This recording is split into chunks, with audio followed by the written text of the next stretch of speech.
दोस्तों ये कहानी आपकी पूरी जिंदगी बदल सकती है, क्योंकि संकल्प शक्ति की मिसाल वो महिला जिसके बारे में जानने के बाद आपके रोंगटे खड़े हो जाएंगे, जिन्होंने अपना एक पैर एक्सीडेंट में खो देने के बाद अपने संकल्प शक्ति के बल पे दुनिया के बेस्ट डांसर में से एक बनी।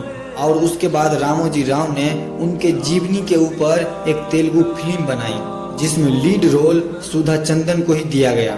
ये फिल्म 1985 में मायूरी के नाम से बॉक्स ऑफिस पे रिलीज हुई और जब वो फिल्म रिलीज हुई तो बॉक्स ऑफिस के सारे रिकॉर्ड तोड़ दिए और फिर सुधा चंदन ने बेस्ट फिल्म अवार्ड भी जीत लिया।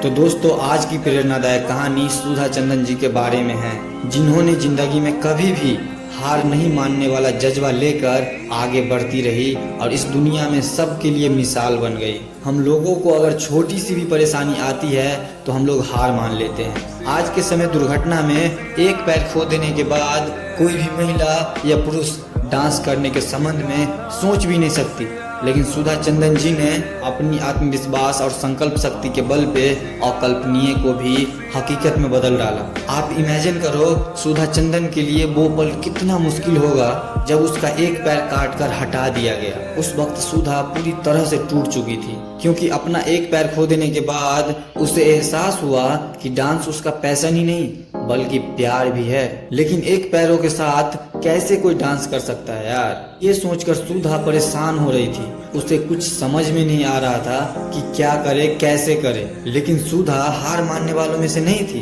क्योंकि उनके लिए डांस ही सब कुछ था। और फिर उन्होंने अपने आर्टिफिशियल पैरों के साथ चलने का डिसीजन लिया और धीरे धीरे वो डांस स्टेप करने लगी। और उनके लिए वो बेहद मुश्किल और दर्दनाक समय था। और कई बार जब वो डांस स्टेप करती तो उनके आर्टिफिशियल पैरों से खून निकलने लगता। लेकिन सुधा अपने डांस को लेकर इतना सीरियस थी कि उसे कुछ दिखता ही नहीं था। वो कभी रुकी ही नहीं, सिर्फ आगे ही बढ़ती गई। वो अपने माँ बाप पे बोझ नहीं बनना चाहती थी, वो दिखाना चाहती थी कि वो अपने आर्टिफिशियल पैरों के साथ भी डांस कर सकती है, कुछ बन सकती है। और अपने मेहनत के बदौलत वो डांस परफॉर्मेंस देने के लिए पूरी तरीका से तैयारी कर रही थी। और फिर उनको एक मौका मिला 28 जनवरी 1984 को सेंट जेवियर कॉलेज में अपना डांस परफॉर्मेंस देने के लिए। और उनके शो की सारी टिकट बहुत जल्दी बिक गई, क्योंकि लोग देखना चाहता था कि कोई लड़की एक पाँव के साथ कैसे डांस कर सकती है। और ऑडियंस में सिर्फ आम आदमी ही नहीं बल्कि बड़े बड़े सितारे और बड़े बड़े न्यूज वाले भी थे।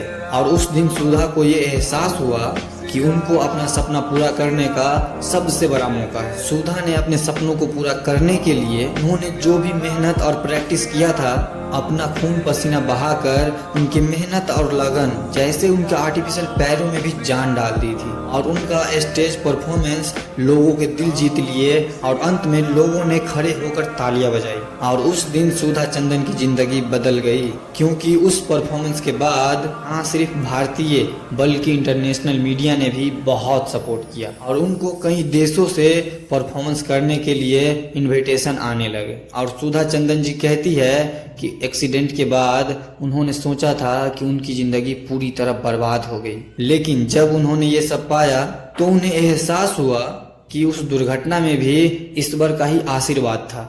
इसीलिए दोस्त, किसी ने क्या खूब कहा है कि हमारे साथ जो भी होता है ना वो अच्छे के लिए होता है। अगर सुधा चंदन इतनी परेशानियों के बाद नहीं निखरती तो बताओ क्या होता।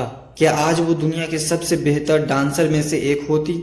इसीलिए दोस्त, आप कुछ करोगे तभी आपके साथ कुछ अच्छा होगा। और अगर स्टोरी अच्छा लगा हो ना तो हमें कमेंट बॉक्स में बताइएगा जरूर। और अगर वीडियो पसंद आई हो तो लाइक एंड सब्सक्राइब। और हम मिलते हैं आपसे अगले वीडियो में, तब तक के लिए बेस्ट ऑफ लक।